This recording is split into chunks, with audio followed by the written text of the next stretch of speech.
So NFCC has got a new project starting around the National Apprenticeship Assessment capability. And this project is looking at how the NFCC, in partnership with Cornwall Fire and Rescue Service, can deliver endpoint assessments to apprenticeships. We know that more and more services are using apprenticeships now, and that could go upwards of 500 every year going forward. So what we need to do is make sure we've got the capability to provide those endpoint assessments for services.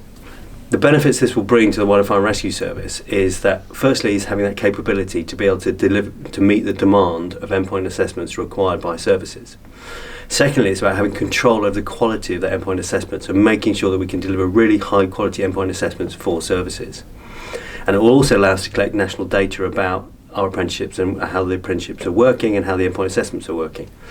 For services, it means that their staff can get involved with visiting other services as assessors and learning that best practice which is going in other areas. And it will also allow us to bring some of that levy funding back into services by using their staff. So this project is going to be moving pretty quickly. So we're hoping that by April we'll have the partnership in place and we'll start to deliver the endpoint assessments as a partnership with Cornwall Fire and Rescue Service, which means in February and March there's a lot of work going on around developing the operating model in order to deliver it, but also engaging with services to get their staff on board, get the assessors trained up in order to deliver that capability, but also making sure that services see us as a viable provider of the endpoint assessments for their apprentices.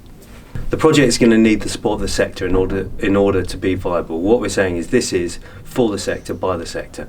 So fire rescue services need to make sure that they know what's going on, and it'll be our job to engage with services, but we're looking for them to support it with assessment staff to undertake the endpoint assessments, but also to look at how they can use our model to deliver the endpoint assessments for their apprenticeships.